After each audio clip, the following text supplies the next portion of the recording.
Morning, everyone. This is Mitchell back here on my YouTube channel. It's good to see you guys again on this Thursday. I'm back with you after one day of doing the prediction on the London games for the Green Bay Packers. But I wanted to do a different one, the sport that I really miss right now that has not been here since January of 2021, which is college football. I think the week one is going to be very big. It's if not bigger than last year. The Labor Day weekend sometimes is the biggest weekend in college football besides Thanksgiving weekend when it's rivalry weekend. But I'm going to rank the top 7 games I think that will be throughout the weekend.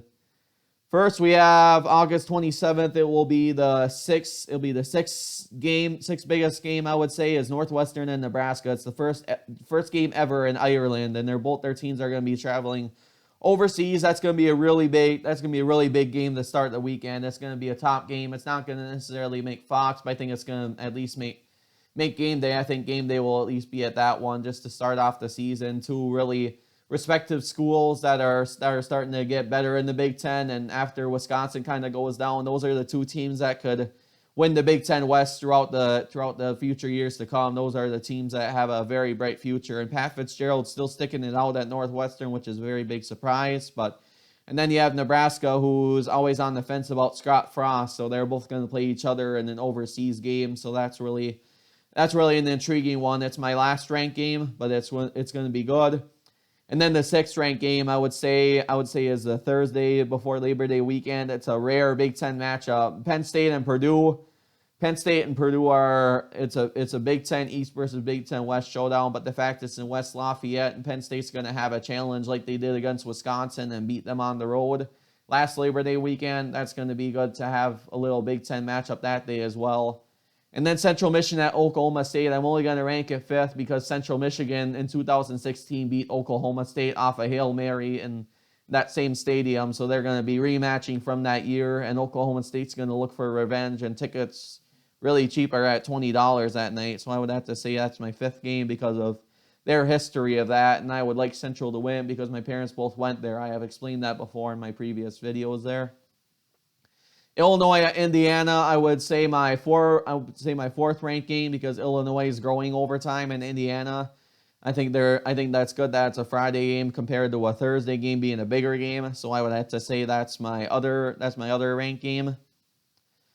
So then the 4th one is Clemson and Georgia Tech because that is a Monday game. It's not as big as the night before, but Clemson wants to revenge big time after getting in the mid-tier bowl compared to what they're used to with the college football playoff or national championship. Even if they were being runner-ups, they're looking to be in a way bigger bowl game than they're used to be. Then it's not what they're used to be in this last year. So they're looking to get a good statement win. It's an ACC versus ACC matchup, and it's Georgia Tech's not always as good as they used to be, but that's another really big neutral site matchup to start the year. So I have to put that at 4th.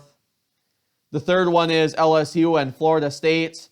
I obviously have to put that. It's kind of an underrated 2nd biggest game, but it's the 3rd biggest game, I would say, because Florida State came back last year after being down a ton on Labor Day Sunday night as well. And their backup quarterback did really well, and I think they're going to be well ready for this one. And LSU is the away team, so they both agreed apparently to play each other at the Superdome. That ended up happening where they're going to play a very big game to start off the season. And LSU is under their new coach as former head coach Ed Orgeron. It's his first year leaving after signing off after last year's game. And they may or may not have made a bowl game, but he is gone, so it's his first year. So there's gonna be a lot of relevance going into that one. So I would have to say that's a very high game, and it's these neutral site matchups are going to make this Labor Day weekend fun. Then the 2nd ranked matchup I would say is Ohio State and Notre Dame. Obviously, the two bloods of college football, kind of top 5 bloods if they're both playoff bound, is really big.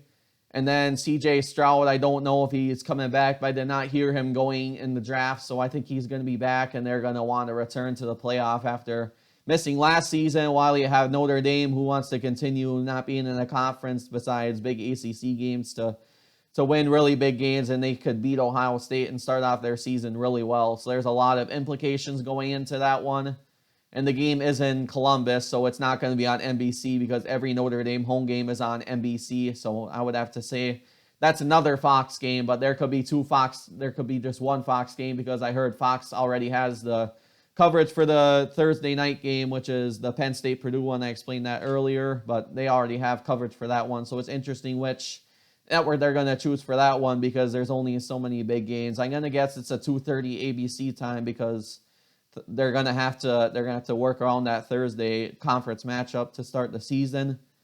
And then obviously first, the defending national champion Georgia, and Kirby Smart finally got his first national championship for the Dogs against Oregon, who lost their bowl game last year and looking for a really big season and clinching a Pac-12 for the first time in quite some time.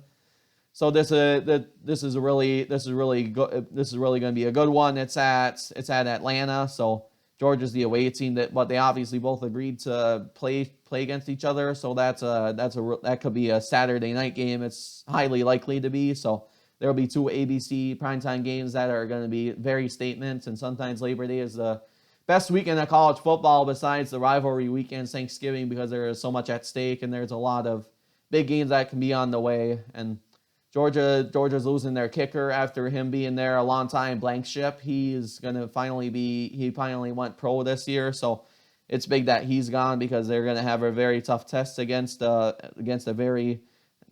blood football team. So, and then another game that it's really big is Utah and Florida.